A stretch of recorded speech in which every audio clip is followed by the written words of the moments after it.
दुनिया को यह संदेश सुशांत सरीन और एम्बेसडर सज्जनहार, एक के बाद एक, सुशांत सरीन, क्या यह संदेश पूरी दुनिया को जा रहा है?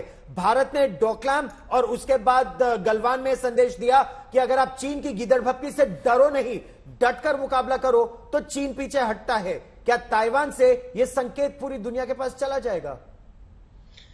यार कितना जाएगा नहीं जाएगा Gaurav, I am not so sure.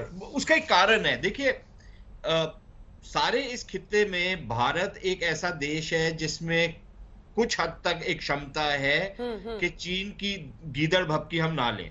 हम लोग हमारी सेना, हमारी जो ताकत है, हम उनको कन्फ्रंट कर सकते हैं।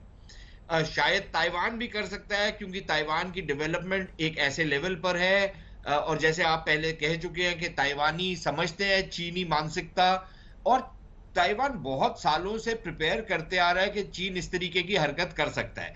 प्लस चाइना के ताइवान के पीछे अमेरिका है।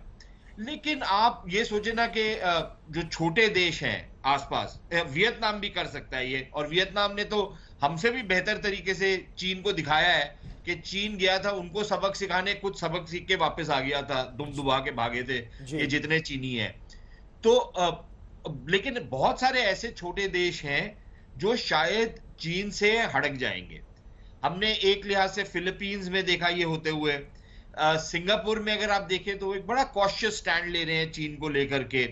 मलेशिया को देखें, अगर आप थाईलैंड को देखें, आप कंबोडिया को देखें, बहुत सारे देश ऐसे हैं जो शायद चीन से बल्कि उनमें इतनी क्षमता नहीं होगी कि वो कन्फ्रंट करेंगे चीन को, अगर चीन उनको दादागिरी उनके साथ करेगा।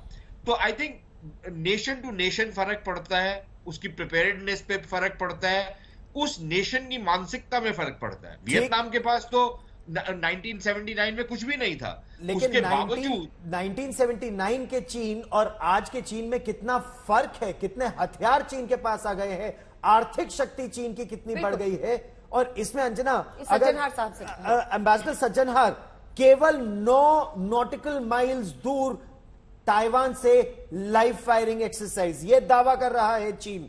यह भी कह रहा है कि सारे पोर्ट्स, सारे बंदरगाह उस समय ताइवान के बंद हो जाएंगे।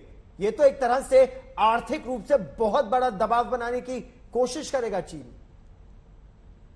देखिए अभी गौरव, चीन जो कह रहा है उसकी करनी और कथनी में कितनी समानता है और कितना अंतर है, ये हमको देखना पड़ेगा। क्योंकि भारत के परिप्रेक्ष्य में भी हमने देखा है कितनी धमकियां वो देता है, परंतु उसके ऊपर कारगर करने की उसकी क्षमता नहीं होती। और मैं नहीं समझता हूं जो नवंबर में जो इतना महत्वपूर्ण वहां पर कॉन्फ्रेंस होने वाला है चीन में, जिसमें शी जिनपिंग को तीसरी वहां पर बार राष्ट्रपति नामांकित किया जाएगा, तो उस समय ऐसी अनसर्टिनिटी चीन चाहेगा। तो मैं समझता हूं ये गीदड़ भपकियां देता रहेगा, कहता रहेगा जो हम ये करेंगे, हमारे पास ये क्षमता है। परंतु अब ये देखना पड़ेगा जो जब नैन्सी पेलोसी आज निकल जाती हैं, उसके बाद वो किस प्रकार का एक्शन वहां पर लेता है। हमने देखा है पहले भी, जैसे मैंने कहा, एयर डिफेंस आइडेंटिफिकेशन जोन को उसने बहुत बार पहले भी भेदा है, बहुत बारी उसने ऐसे थ्रेटनिंग मूव्स किए हैं। दूसरी बात देखिए, मैं ये कहूंगा जो वहां पर साउथ ईस्ट एशिया में है, आसियान के देश हैं या और भी देश हैं, जापान को छोड़ दीजिएगा, परंतु और जो देश हैं वो नहीं चाहते हैं किसी भी देश के तरफदारी करना, चाहे चीन की या अमेरिका की, क्योंकि चीन के साथ भी वो बहुत पॉलिटिकली और इकोनॉमिकली बहुत हेवीली इन्वेस्टेड हैं। तो इसीलिए वो देखिए, अभी जब नैन्सी पेलोसी सिंगापुर में गई थी तो वहां के प्रधानमंत्री ने उनको क्या कहा, जो हम चाहते हैं जो रिश्ते चीन और अमेरिका के बीच में संबंध सामान्य बने रहे, ठीक बने रहे, संतुलित बने रहे, जिससे कि वहां पर कोई ऐसा कॉन्फ्लिक्ट नहीं हो। यही पोजीशन होगी बाय एंड लार्ज सभी देशों की। जापान, वियतनाम को आप छोड़ दीजिएगा, ऑस्ट्रेलिया को तो ऑब्वियसली आप छोड़ रहे हैं। तो इसीलिए मैं समझता हूं जो चीन भी ऐसी धमकियां जरूर देगा। ये सब जो टेंशन क्रिएट की हुई है, ये सब मेरे विचार से चीन ने अपने आप किया है।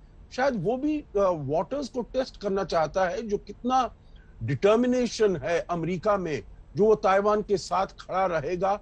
क्योंकि अगर यहाँ पर अमेरिका उसके धमकावे से, डराव धमकावे से अगर वो नैन्सी पेलोसी की विजिट को मुलतवी कर देता, कैंसिल नहीं करता, पोस्टपोन कर देता, एक बहुत बड़ा संदेश था जो आगे चलते हुए अमेरिका ताइवान के साथ बिल्कुल भी खड़ा नहीं हो पाएगा। तो मैं समझता हूं ये बहुत ही अच्छी बात है जो ये विजिट हो रही है, जो ये चीन का जो ब्लफ है इसको कॉल आउट किया जा रहा है। ठीक है, चीन का ब्लफ जिसे सज्जनहार साहब कह रहे हैं, उसी पर चर्चा पूरी दुनिया कर रही है और एक्सपर्ट्स का यही मानना है कि ऐसा हमला होते हुए नहीं देख रहे हैं। हाँ, थोड़ी अपनी ताकत दिखाने की कोशिश होगी क्योंकि रबडाउन भी तगड़ा मिला है।